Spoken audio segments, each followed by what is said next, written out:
Porque a maioria dos raganados do campo são monogâmicos?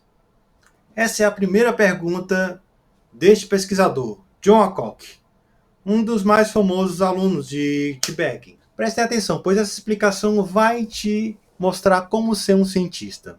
O arganaz do campo ele é um roedor que, diferente da maioria dos outros roedores, são monogâmicos. E por que disso? Bem, a gente pode conseguir 4 explicações. Primeira, determinadas células nas regiões do cérebro do arganaz do campo estão cheios de receptores que se ligam ao hormônio chamado vasopressina. Quando o comandante copula um certo número de vezes com a fêmea, a vasopressina é liberada na corrente sanguínea e levada para regiões do pálio ventral, promovendo sensações reforçadoras, ou seja, um feedback positivo no cérebro é ativado.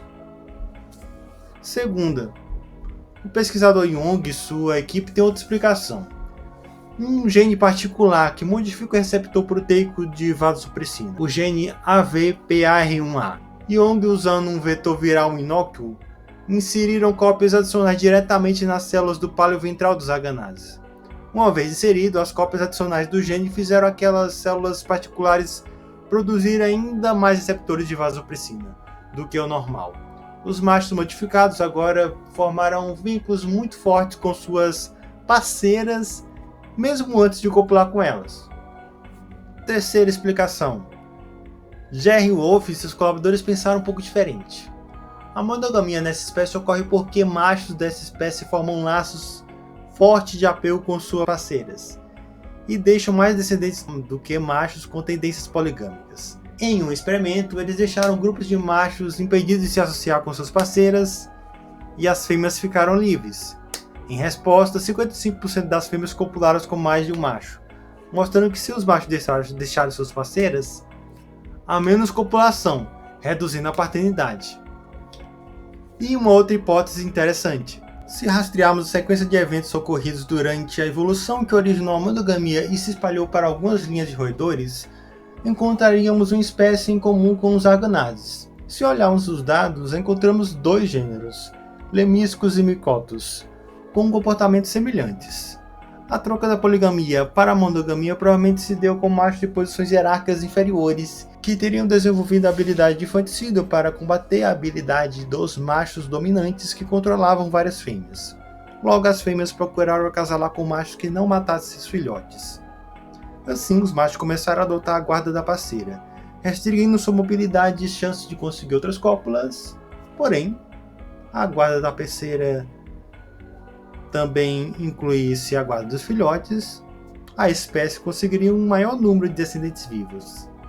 Uma vez surgindo esse comportamento em uma espécie, ele poderia ter se mantido em algumas ou em todas as espécies que dele descenderam. Então, meu amigo cientista, qual dessas 4 hipóteses está correta? Umas diz que se deve a uma fisiologia cerebral. A outra diz que é um gene especial favorável à monogamia. Outra diz que é um produto de uma vantagem reprodutiva. E a última fala que teria se originado de mudanças evolutivas e graduais. Bem, chegamos ao ponto que Alcock vai te explicar como ser um cientista. Todas essas explicações podem estar corretas. Nenhuma explicação elimina a outra. Na verdade, elas são diferentes níveis de análise. A primeira explicação é mecânica causal, a segunda é ontogenética, a terceira é funcional e a quarta é evolutiva. Podemos observar que mecanismos visuais e auditivos estimulados pela vasopressina possibilitam ao macho identificar fêmeas particulares com que acasalaram. Os genes que influenciam o desenvolvimento desses mecanismos, o comportamento afeta o sucesso reprodutivo dos indivíduos com esses genes, e os processos de mudanças evolutivas do ambiente determinam quais comportamentos permanecerão ao longo do tempo. Um cientista precisa entender esses 4 níveis, e em qual nível cada explicação está. Isso é o básico que o etólogo precisa entender.